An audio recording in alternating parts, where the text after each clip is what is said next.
Army chief अब chief of defence forces होंगे। Chief of defence forces का ओहदा तकर्री के दिन से 5 साल का होगा। कौमी असम्बली ने पाकिस्तान आर्मी एक्ट 2025 की मंजूरी दे दी। आर्मी चीफ का बतौर चीफ ऑफ डिफेंस फोर्सेस नया नोटिफिकेशन जारी होगा। नए नोटिफिकेशन के बाद आर्मी चीफ की मुद्दत दोबारा से शुरू होगी। चीफ ऑफ डिफेंस पाक फौज के तमाम शोबों की रीस्ट्रक्चरिंग और इंतजाम करेंगे। चीफ ऑफ डिफेंस की सिफारिश पर वज़ीर आज़म कमांडर नेशनल स्ट्रेटेजिक कमांड तैनात करेंगे। कमांडर नेशनल स्ट्रेटेजिक कमांड की मुद्दत मुलाजमत 3 साल होगी। कमांडर नेशनल स्ट्रेटेजिक कमांड को 3 साल के लिए दोबारा तैनात किया जा सकेगा। कौमी असम्बली से एयरफोर्स एक्ट और नेवी एक्ट में तरमीम का बिल भी मंजूर कर लिया गया। तीनों बिल वज़ीर दिफा ख्वाजा आसिफ ने पेश किए। वज़ीर आज़म शहबाज शरीफ की सदारत में वफाकी काबीना का इजलास 27वीं आईनी तरमीम की मंजूरी दी। इजलास में आर्टिकल 243 में तरमीम के तनाजुर में तीनों सर्विसेज के एक्ट में तरमीम की मंजूरी। Field marshal, marshal of the air, admiral of the fleet के रैंक्स को कानूनी तहफ़्फ़ुज़ मिल गया। चीफ ऑफ डिफेंस सर्विसेज के ओहदे की तश्कील के लिए कानून साजी की भी मंजूरी। Commander of the national strategic command के ओहदे के लिए भी कानून साजी। Chairman joint chief of staff committee का ओहदा मौजूदा चेयरमैन की रिटायरमेंट के बाद खत्म हो जाएगा। वफाकी काबीना ने फेडरल कॉन्स्टिट्यूशनल कोर्ट एक्ट 2025 के मुसवदे की भी मंजूरी दे दी।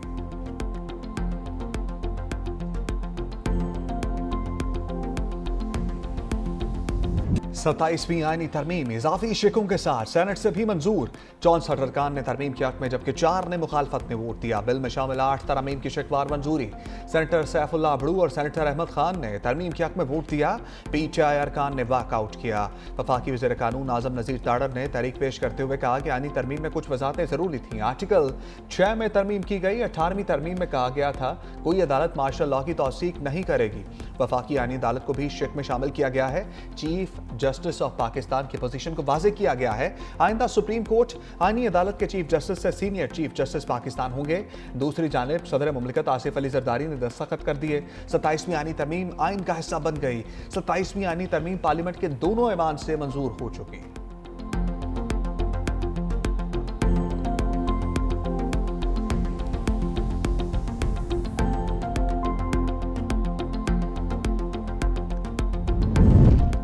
Supreme court practice and procedure act भी कसरत राय से मंजूर। प्रैक्टिस एंड प्रोसीजर से मुतल्लिक शिक 191 निकाल दी गई। बेंच बनाने का अख्तियार चीफ जस्टिस की सरबराही में 3 रुकनी कमेटी को दिया गया। कमेटी में चीफ जस्टिस सुप्रीम कोर्ट के अलावा सीनियर तरीन जज भी शामिल होंगे। बेंच बनाने वाली कमेटी के तीसरे रुकन जज चीफ जस्टिस के नामजद करदा होंगे। कमेटी बेंच बनाने का फैसला अक्सरियत से करेगी।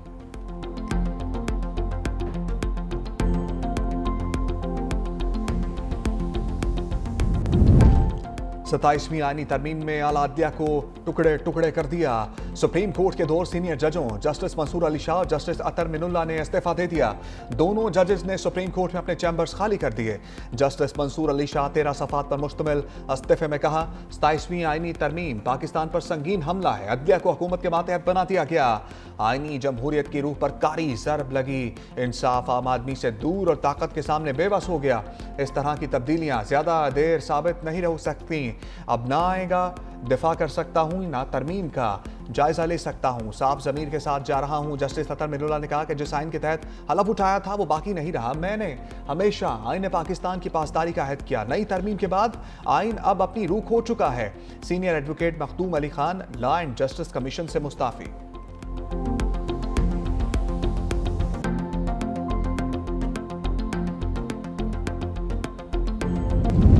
अभी तो शुरुआत है, मजीद इस्तीफे भी आएंगे। चाय की प्याली में तूफान लाने की कोशिश नाकाम हो गई।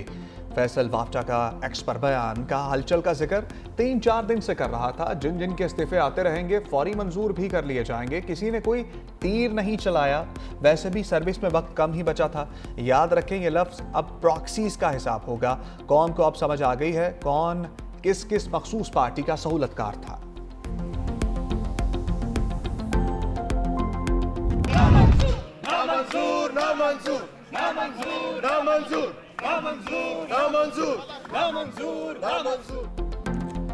27वीं तरमीम की मंजूरी के दौरान अपोजिशन अरकान डेस्क बजाकर एहतजाज करते रहे, शोर शराबा किया। पीटीआई सेनेटर्स चेयरमैन सेनेट के डाइस के सामने जमा हो गए, आइन की तबाही नामंजूर के नारे भी लगाए। बैरिस्टर अली जफर ने कहा, यह आइनी तरमीम वोट की चोरी हुई है, लोटा क्रैसी को फरोग देना शर्मनाक है। हमने कहा था आइनी तरमीम में जल्दबाजी से गलतियां होंगी, अब गलतियां दूर करने वापस सेनेट आए हैं। लगता है सब कुछ उजलत में हो रहा है, सच को नहीं छुपाया जा सकता। खड़े होके फ्लोर क्रॉसिंग को प्रमोट कर रहे हैं। How can you say that thing while sitting there? आपको कहना चाहिए था कि आबरो साहब आपकी पार्टी ने जो आपको कहा हुआ है वो माने। मैंने रेफरेंस दिया कि किसने पहले भी कहा है, ना आपकी पार्टी ने कोई लिख के रेफरेंस भेजा है। अगर आप रेफरेंस भेज सकते हैं तो द इलेक्शन कमीशन दे सकते हैं, मुझे को अपील कर सकते हैं, मगर नॉट लाइक दिस। पीटीआई रहनुमा सेनेटर हुमायूं अहमद का चेयरमैन सेनेट पर फ्लोर क्रॉसिंग की हौसला अफजाई का इल्जाम। कहा, सैफुल्लाह अबड़ू ने पार्टी पॉलिसी के खिलाफ वोट दिया, चेयरमैन सेनेट को एक्शन लेना चाहिए था। चेयरमैन सेनेट ने कहा, मेरे पास अभी तक किसी रुकन का तहरीरी इस्तीफा नहीं आया। चेयरमैन सेनेट यूसुफ रजा गिलानी बोले, पार्टी फ्लोर क्रॉसिंग पर इलेक्शन कमीशन को रेफरेंस भेज सकती है, जुबानी इस्तीफा देने से कोई मुस्ताफी नहीं होगा।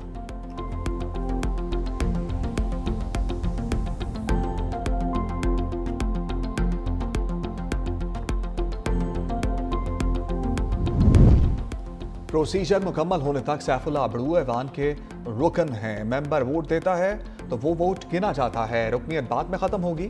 पीटीआई भूल गई, अदम एतमाद के वक्त फौरी असम्बली तोड़ दी गई थी। वज़ीर ख़ारजा इसहाक़ का सेनेट से खिताब। कहा, अपोजिशन को कमेटी में जाना चाहिए था, शायद दुरुस्तगी वहीं हो जाती। अगर पार्टी पॉलिसी के खिलाफ वोट है तो वो कानूनी रास्ता इख्तियार कर सकती है।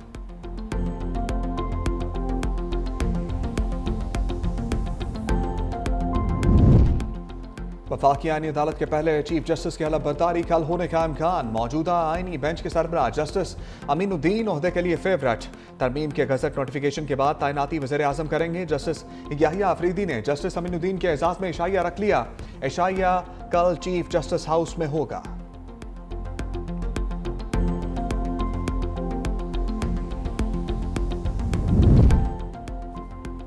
चीफ जस्टिस याहिया अफरीदी ने कल फुल कोर्ट इजलास तलब कर लिया। 27वीं आईनी तरमीम फुल कोर्ट इजलास के बाज़ाब्ता एजेंडे में शामिल नहीं। इजलास में सुप्रीम कोर्ट रूल्स पर तबादला ख्याल होगा।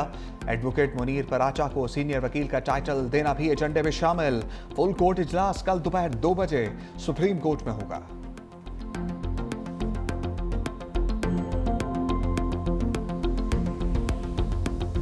प्लेयर्स ने बहादुरी के साथ ये फैसला किया, यहाँ रहने के लिए उनको बहुत ज़्यादा कंसर्न थे, लेकिन हमने कोशिश की कि वो सारे के सारे कंसर्न दूर करें। हमारे फील्ड मार्शल ने खुद उनके डिफेंस सेक्रेटरी से बात की और उनको कन्विंस किया और पूरा शोर कराया सिक्योरिटी के लिए। और जिस तरह वो हमारे स्टेट गेस्ट हैं, उनको हम उसी तरह का प्रोटोकॉल दे रहे हैं, उसी तरह की सिक्योरिटी दे रहे हैं।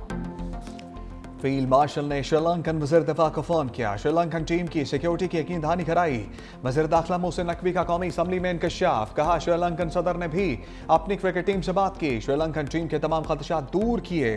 तमाम मैचेस रावलपिंडी में ही खेले जाएंगे। श्रीलंकन टीम को स्टेट गेस्ट का प्रोटोकॉल और सिक्योरिटी दे रहे हैं। अफगानिस्तान से लोग यहाँ आकर हमले कर रहे हैं, गैर कानूनी मुकीम अफगान मुहाजिरीन को निकालना जरूरी है। सेनेट में श्रीलंका की टीम को खराज तहसीन पेश करने की तारीफी करारदाद पेश। करारदाद आजम नजीर ताड़र ने पेश की।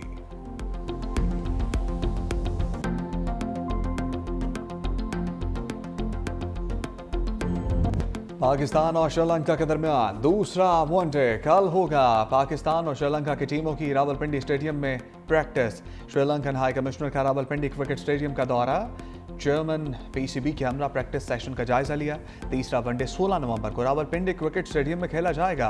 3 मुल्क की T20 सीरीज का नया शेड्यूल भी जारी।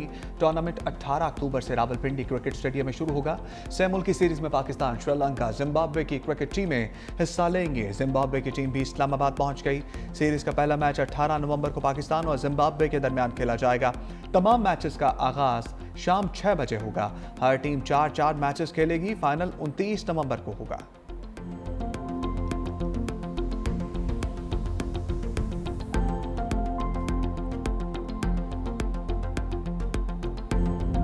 वाना कैडेट कॉलेज पर हमला करने वाले तमाम दहशतगर्द अफगान शहरी निकले। मनसूबाबंदी अफगानिस्तान में की गई। हमले का हातमी हुक्म खारजी नूर वली महसूद ने दिया। सिक्योरिटी जराये के मुताबिक दहशतगर्द पूरी कार्रवाई के दौरान अफगानिस्तान से मिलने वाली हदायत पर अमल पैरा थे। हमले की मनसूबाबंदी खारजी जाहिद ने की। खारजी नूर वली महसूद के हुक्म पर हमले की जिम्मेदारी जैश अल हिंद के नाम से कबूल की। खारजी नूर वली फतनल खवारिज से जिम्मेदारी हटाना चाहता था, इसीलिए हमले के दौरान बनाई गई वीडियो में खारजी बार बार उर्दू में बात करते रहे। जैश अल हिंद का नाम लेता रहा। हमले में तमाम साजो सामान अफगानिस्तान से फराम किया गया, जिसमें अमरीकी साख्ता हथियार भी शामिल थे। हमले का मकसद पाकिस्तान में सिक्योरिटी खर्चात बढ़ाना था, जो कि भारतीय एजेंसी रॉ की डिमांड थी। हमले में मारे गए अफगान दहशतगर्दों की शिनाख्त ने तमाम शकूक व शुबहात खत्म कर दिए।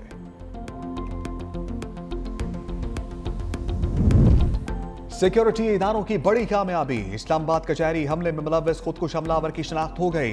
खुदकुश हमले में सहूलतकारी करने वाले 5 अफराद भी गिरफ्त में आ गए।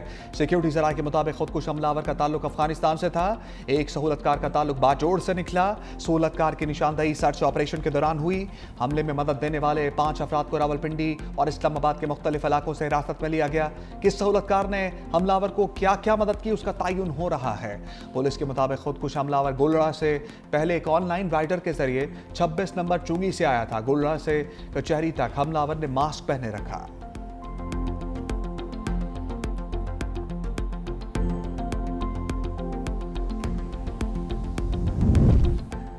इस्लामाबाद को महफूज बनाने के लिए तमाम इक़दाम कर रहे हैं। कचहरी धमाके की तफ्तीश और तहकीकात जारी है। वज़ीर मुमलिकत बराए दाखिला तलाल चौधरी कहते हैं, इस्लामाबाद में महफूज हमसाये के नाम से सर्वे शुरू कर रहे हैं। तमाम गाड़ियों और मोटरसाइकिल्स में इलेक्ट्रिक टैग लगाए जाएंगे। इसके बगैर इस्लामाबाद में कोई व्हीकल नहीं चलेगी। तमाम रहायशियों को अपना डेटा ऐप में डालना होगा।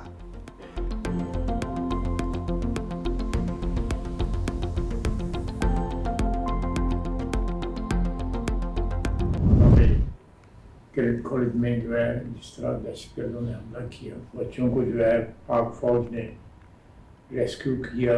एक लहर दहशतगर्दी की आई हुई है, जिसका मंबा जो है, ये जो ओरिजिनेट जो है वो अफगान सरजमीन से हो रही है। इंतहाई बहादुरी के साथ और पेशा वराना महारत के साथ जो है वाना कैडेट कॉलेज में जो है वो दहशतगर्दों को जो है वो जहन्नम वासिल किया। वाना में हमारे फौजियों ने दहशतगर्दों का मुकाबला किया और उनको जहन्नम हासिल किया, और जिस तरीके से हमारे बच्चों को बचाया, उनको खराज तहसीन पेश करता हूँ। वाना कैडेट कॉलेज के तलबा को रेस्क्यू करने पर वफाकी काबीना के अरकान का सिक्योरिटी फोर्सेस को खराज तहसीन। ख्वाजा आसिफ ने कहा, सिक्योरिटी फोर्सेस की बरवक्त कार्रवाई के बायस वाना कैडेट कॉलेज में कोई नुकसान नहीं हुआ।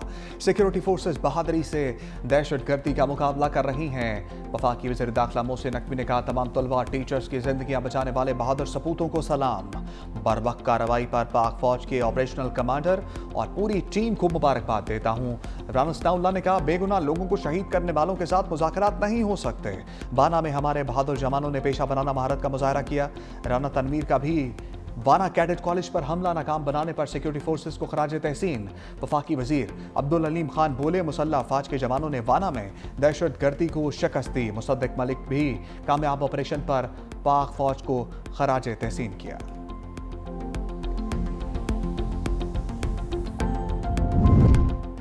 खुद कुछ धमाके के बाद फेडरल जुडिशल कम्प्लेक्स खोल दिया गया। सिक्योरिटी के इंतहाई सख्त इंतजामात। वकला के क्लार्क को ऑफिशियल कार्ड दिखाने के बाद दाखिले की इजाज़त दी गई। साइलिन की भी तलाशी ली गई। वकला की जानिब से अदालती कार्रवाई का बायकॉट किया गया। इस्लामाबाद हाई कोर्ट के चीफ जस्टिस सरदार मोहम्मद सरफराज डोगर का पिम्स अस्पताल का दौरा। जस्टिस अरबाब मोहम्मद ताहिर और जस्टिस मोहम्मद आजम खान भी हमरा। चीफ जस्टिस और जजेस ने जख्मियों की अयादत की। इस्लामाबाद हाई कोर्ट के चीफ जस्टिस और जजेस मरहूम जुबैर असलम घुम्मन के घर भी गए। जस्टिस अरबाब मोहम्मद ताहिर, जस्टिस राजा इनाम अमीन मिनहास, जस्टिस मोहम्मद आसिफ खान और वकला रहनुमाओं की अहल खाना से ताज़ियत।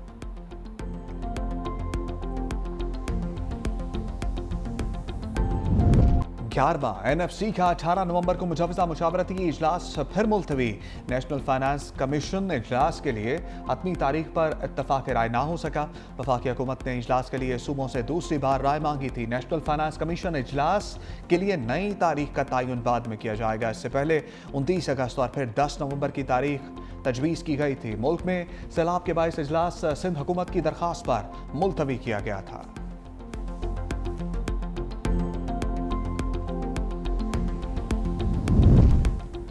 वज़ीर आला KP के सोहेल आफरीदी अडियाला से छठी बार मुलाकात के बगैर वापस चले गए। पुलिस ने अडियाला रोड पर फैक्ट्री नाके पर रोक लिया था। वज़ीर आला खैबर पख्तूनख्वा समेत किसी रहनुमा को मुलाकात की इजाज़त नहीं मिली।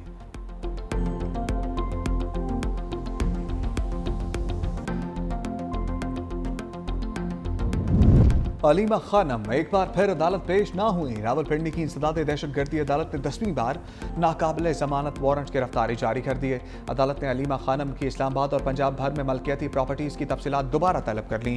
बैंक अकाउंट्स मुंजमद ना करने पर 2 बैंक मैनेजर्स को शोकास नोटिस जारी कर दिया। अदालत का अलीमा खानम को गिरफ्तार करके 17 नवंबर को पेश करने का हुक्म।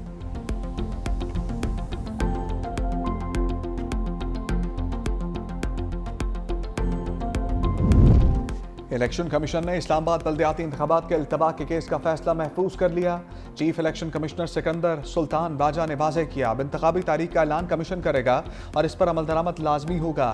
इलेक्शन कमीशन के स्पेशल सेक्रेटरी जफर इकबाल ने कहा, इंतखाबात मुलतवी होने की वजह यूनियन कौंसल्स की तादाद में इजाफा और मखसूस नशस्तें थीं, ताहम तमाम इंतजाम अब मुकम्मल कर लिए गए हैं। चीफ इलेक्शन कमिश्नर ने मजीद कहा कि 3 सूबों में इंतखाबात हो चुके हैं और पंजाब में भी जल्द इंतखाबात होंगे। हर बार इंतखाबात मुलतवी करना नाकाबिले कबूल है।